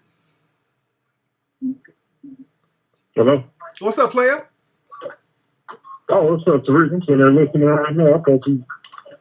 Yeah, it's me. A lot of people be listening to the playback instead of listening to the phone. What's going on? Who is this? My name's Jimmy. I'm from the Bay Area. Jimmy from the Bay. What's going on out there in the Bay, Jimmy? Oh, man, you know, the same old. I was just calling to see, were you getting Nelly Fuller on Hidden Colors 4? No, Neely Fuller don't do interviews. That's the thing. I already asked him, and I love Neely Fuller. Neely Fuller is like, you know, I idolize Neely Fuller, and I incorporate a lot of his codes and messages and his game and a lot of stuff that I do. And, you know, yeah. I put a lot of people up on the Neely Fuller, so I love Neely Fuller's stuff. But Neely, he doesn't do interviews. He don't do, especially on-camera interviews. He don't do on-camera interviews, and that's fine. I just got two more questions. Go ahead. Questions. Go ahead.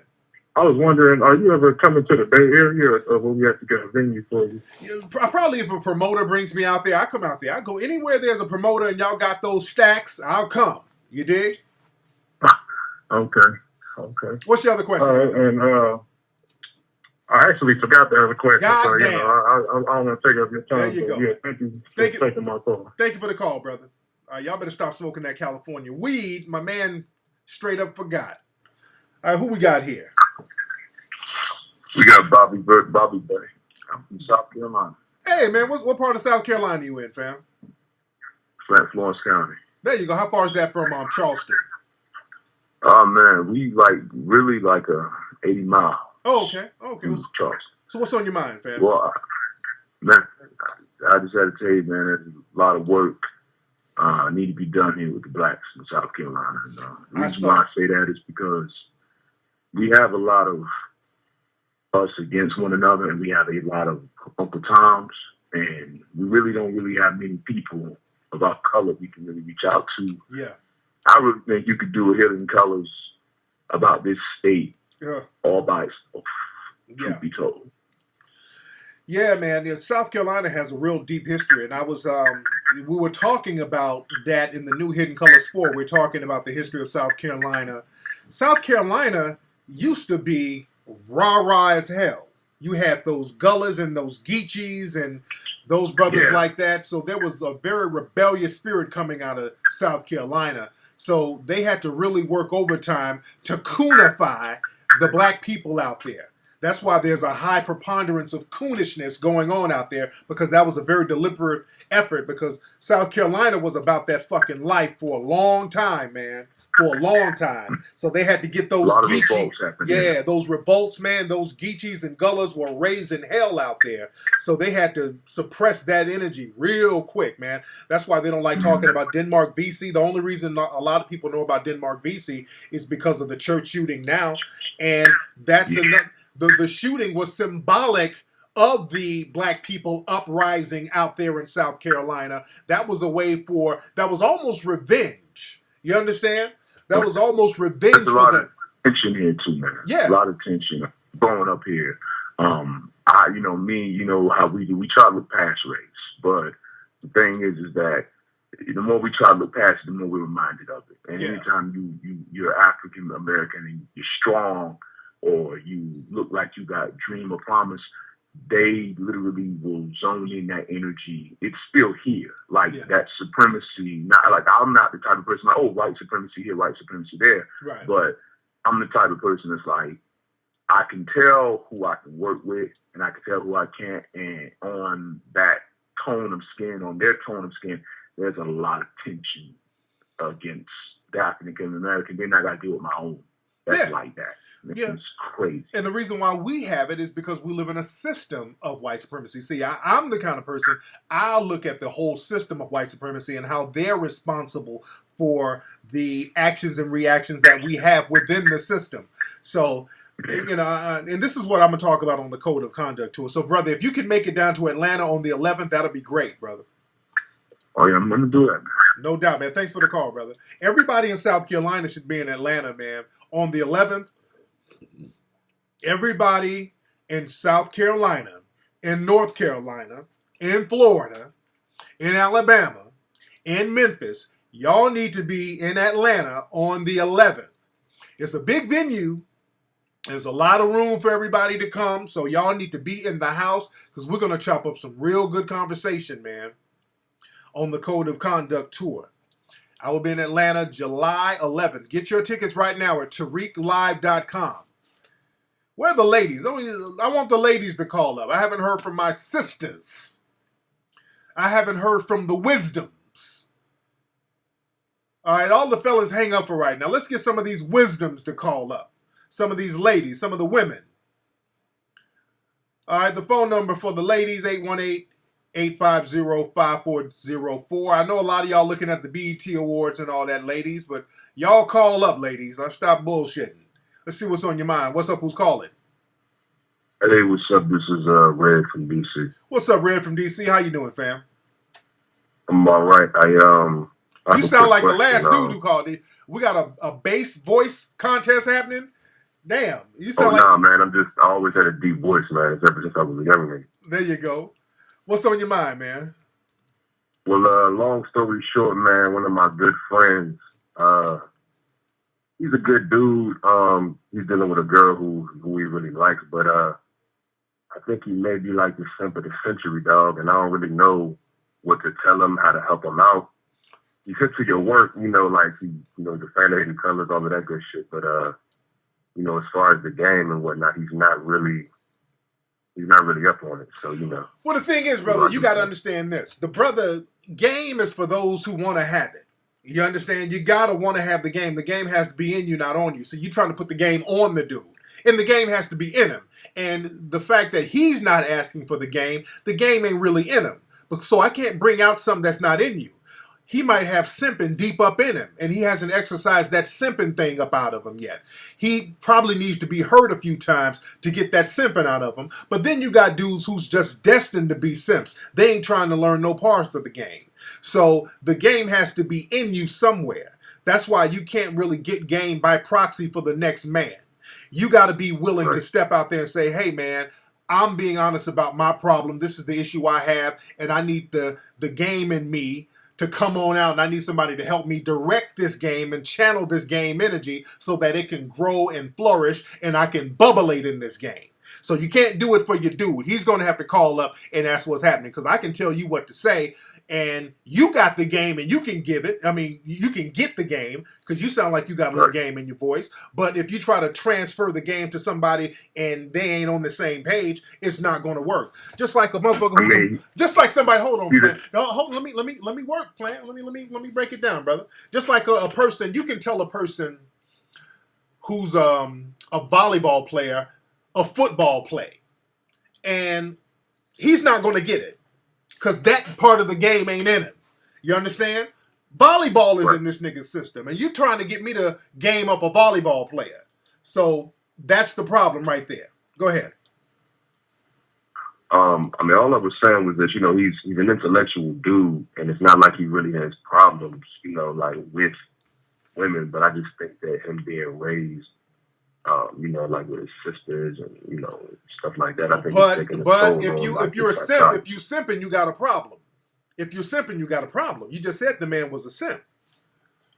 You did? So if he's a simp, he has a problem, because even though women will deal with simps for the sole purpose of exploiting them.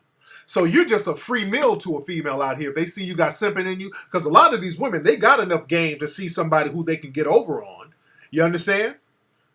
So your dude, you say he ain't got a problem with women. Simps can get women, but the women are getting over on them. I know some simps, big time simps, that I would try to lace up with game and they weren't trying to hear it. But then I would see them out every now and then with women who I knew were hustling and who were breaking niggas, and the women looking at me like, don't let this nigga know I'm about to drain his fucking bank account. You dig? So the game has to be in you. And you got to take a couple of hits and beat downs a lot of times before you want to learn that realism. You feel me? Indeed. There you go. Nigga, your voice, man. Is this you right here, brother? Hold on. You sound like you should be talking over some shit like this right here, bro. You do voiceover work? I don't know what the fuck you got playing right now, bro, but I'm sure I'm going to be cracking up on the playback later, bro. All right, brother. Thanks for the call, bro. All right, man. Peace. This nigga need to be talking over some jazz or some shit right here.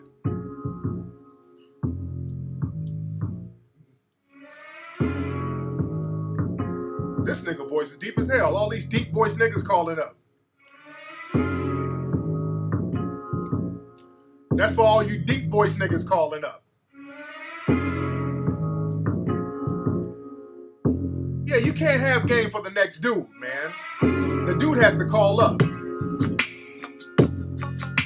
I'm not going nowhere. That was the nigga who just called up. I'm staying. Baby, I'm staying. Y'all deep voice niggas out here. You know why? I've got staying power. Baby, I've made plans. This is my shit back in the day. In a fancy restaurant where we can dance. Y'all know what? Let me tell you about this song right here. This song, when I wrote The Art of Mackin', at my old spot in 1999, I wrote The Art of Mackin' in 1999. I locked myself in my apartment at the time, and I had this song right here, because this song came out in 99. I finished The Art of Mackin' November 30th, 1999. That's when I finished writing the book. But this is Staying Power by Barry White. This song is so Mac-ish. This is a real Mac-ish vibe song. I had this song on repeat. I had this song playing over and over and over again while I was writing The Art of Mackin'. Because this song got me in a real Mac-ish mindset. That's why your music, man, is very important. So The Art of Mackin', this was literally what was playing over and over again when I wrote The Art of Mackin'. Every day I would get up, I would take ginkgo biloba. That's a natural herbal medicine that you can take. I was taking ginkgo biloba, so that makes your mind all the way open. That shit opens up your pineal gland and have you coming up with some deep fucking thoughts. I had some ginkgo biloba every day, and I would play this over and over again, and I wrote The Art of Mac. I wrote this and I got it popping. You dig? Okay, I see some trolls is in here. All right. There you go. All right, Golden Child, I see you in here trolling. Golden Child is in here trolling. Golden Child, you better call up because I'm about to ban you right now for trolling. I had to ban you. Now you got to call up. So you can't just troll in the room. There you go. You're not going to troll in the room. I know Golden Child, it sounds like a dude trolling. A moist dude trolling. So I had to ban him. What's up? Who's calling? Hi, this is Rochelle from Maryland. How are you? Hey, Rochelle from Maryland. How are you, young lady? I am very well. I'm so excited to actually get through to speak with you today. Yes, indeed. When I was in Maryland, did you come out there to see me at the town hall meeting? I did not. Okay. I did not, because that was a little bit more of a hike for me. But I was aware that you were there. I was hoping I could make it, but I wasn't able to get there. Okay. I'm actually trying to get out to the Philly show. Oh, yeah. Yes. To see you on the 5th. So I hope to see you there. But I wanted to call, I know you were asking for the ladies to call in, and I always listen to your show. I try to catch up on it on Wednesdays, and I'm listening to it at work or whatever, or the following day. Yes. But, I've been on, Instagram a lot more recently and seeing a lot of stuff specifically about the Million Man March coming up in October. And I want to see what you thought about that. Oh, yeah. I'm definitely down with that. And I'm going out there and I'm going to check it out. And I'm a big fan of Minister Farrakhan. Big fan of his. And I'm going out there. As a matter of fact, I got my, do I got my hotel? I think I got my hotel and ticket already. Yeah, so I'm already straight. Yeah, I got my stuff straight early. So I'm definitely going to the Million Man March anniversary. And it's going to be a good thing out there. But you definitely need to come up to Philly this Sunday to my lecture. Definitely. What part of Maryland you in? I'm in Germantown. So I'm like, what's that? Northwest of DC, about 40 minutes. Yeah. I know that area. Mm-hmm. Cool. Okay, I'll look forward for you to come out. All right? All right. Thank you. Thank you, Have a good night. Let's see. Young lady from Maryland. Let's see who else we got. What's up? Who's calling? I'm not going to lie. I did not have my shit together from the last call. This is Jacques again. Okay, Jacques. How do you get through twice? Now, people be trying to get in. And all right, so you don't have your shit together. Lucky hit. Now, I want to let you know, out here in New Orleans, I'm a gigolo. And I'm trying to get some money from these women who are visiting for the Essence Festival. And lately, you say you're not a gigolo? No, I am. You are a gigolo. I'm actually doing my thing, here and there with the visitors out there in New Orleans. So you are a gigolo, and you're trying to get some gigolo money for the Essence Festival. From the Essence Festival women, so I can fill my pockets up and make some moves real quick. So you're a gigolo trying to get some money from the women at the Essence festivals. Yeah, but I'm trying to get as much as I possibly can so I can get up out of here. So you're trying to get some money from a bunch of women who's going to see Frankie Beverly and Mays and Tamar Braxton in Iyanla Vanzant. Straight up. Last year, now have you done some? And it was pretty decent. So you got some money last year, gigoloing? Yeah. Oh, I got footage of you. I got footage of you from last year. Is this you? Oh, come on.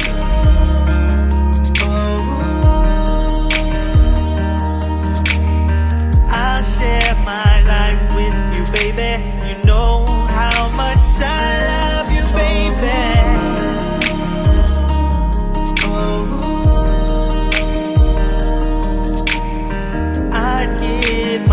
For you. How did this nigga get through twice? Shit. All right, what's up? Who's calling? Hey, what's going on, Tariq? It's JR from Orlando. All right, what's going on, JR? I'm doing good, man. I'm doing good. I'm calling you because I've been having some on my mind real lately. Go ahead. So, I'm in school right now. I go to UCF.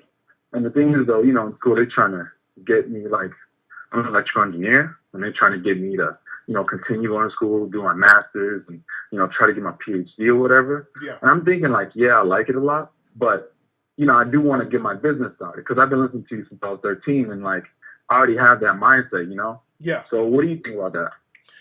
Yeah, what you do, you work at these little square jobs until you get on your feet.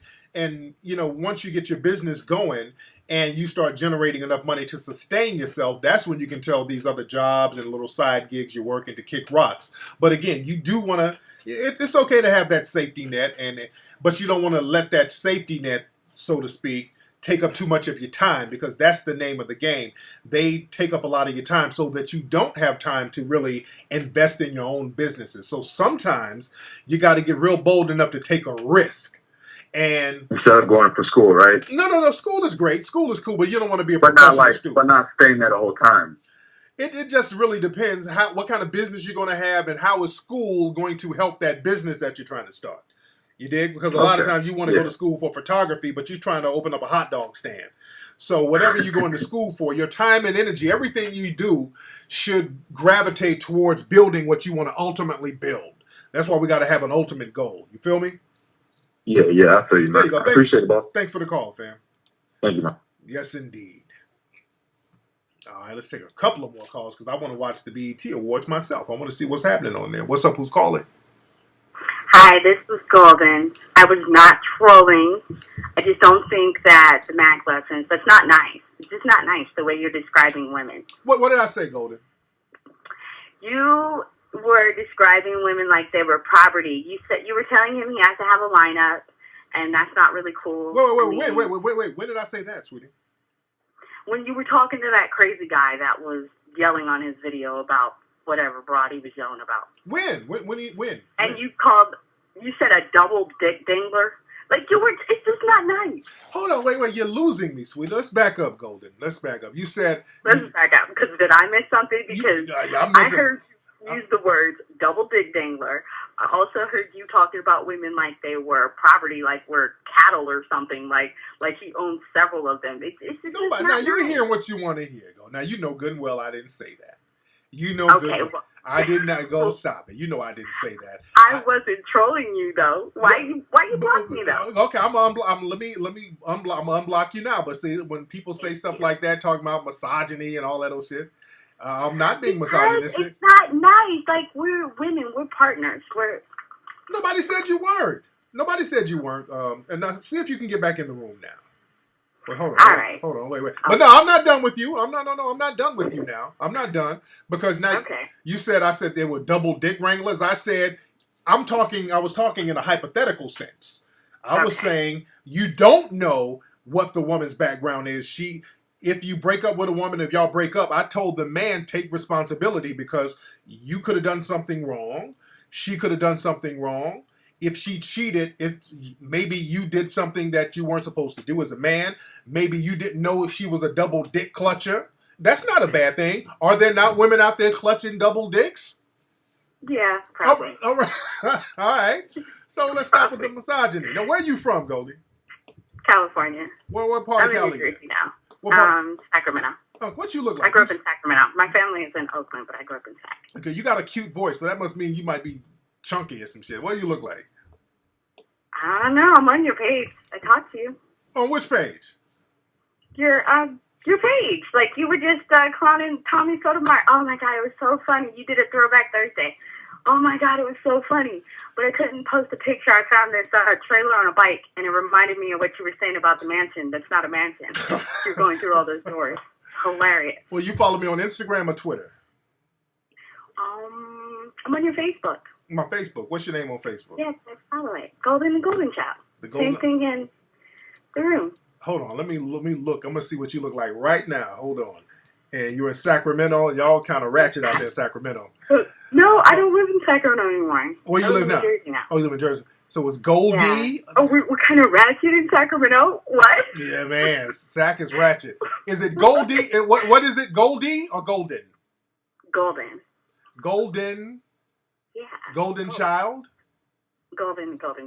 Yeah, because when I didn't want Facebook at first, but somebody told me I had to do it because I was DJing, so I couldn't put DJ Golden, so I just went with Golden then. Okay, where are you on here? I don't see you. Because I want to see now. All right. Send me a message on Facebook right now. Send me a private message. Can I send you a message? We're not friends. We're not? Yeah, you can still send, as long as I didn't block you. You have too many friends? I didn't invite you because I thought you maybe had too many friends. But you can still send a message, though.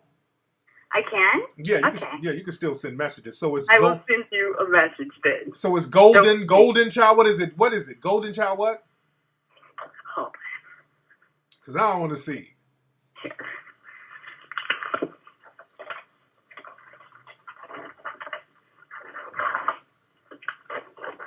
And you DJ out there in Jersey? Yeah. What do you DJ? Said what? What kind of music? No, where do you DJ? Like clubs, skating rinks? What do you DJ? I don't know. I do private parties, and I used to have a radio show, but I'm having like technical difficulties right now, so my radio shows went down. Okay. All right, but it doesn't work anymore. So now where we at? I'm not live, am I?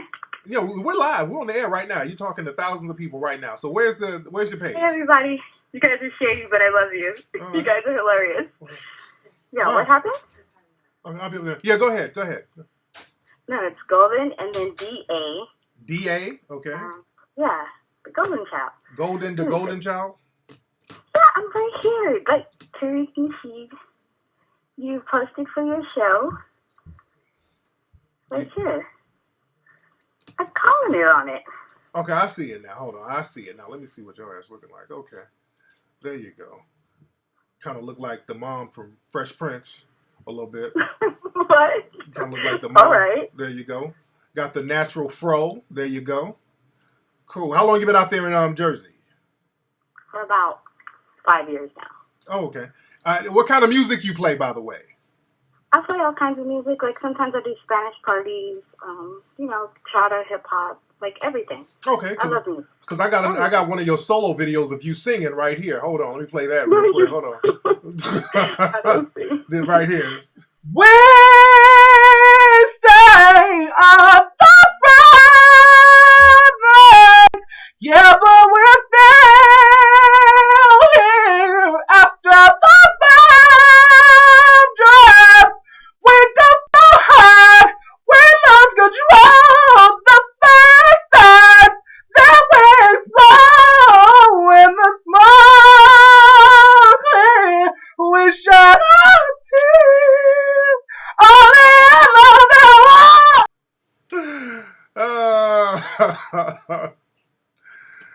Oh, God. Man. Anyway, y'all, we in here heavy. Man, don't forget, man, get tickets to join me live. Get tickets to join me live. www.tariqlive.com. tariqlive.com. Get tickets to join me live, man. Y'all going to want to see the lecture tour live. We're going to have some good conversation. Go to tariqlive.com and get your tickets. And listen to me every Wednesday at tariqradio.com. Then go to tariqelite.com to get that fresh gear. Then go to hiddencolorsfilm.com to check out the documentaries. Then go to maclessons.com to get all the pay-per-view specials. A lot of stuff you need to do, fam. Let me get up out of here. Got to go upstairs and watch the BET Awards and see what's going on with my babies. And I'm going to holla. I will see you guys in Philly next week. All my New York people, come on down to Philly next week, next Sunday. My lecture's in Philly. All my DC people, you can come up to Philly. Maryland people, come up to Philly. My birthday is Wednesday. Y'all send gifts. Y'all send me gifts. Y'all know my address. I'm a holla.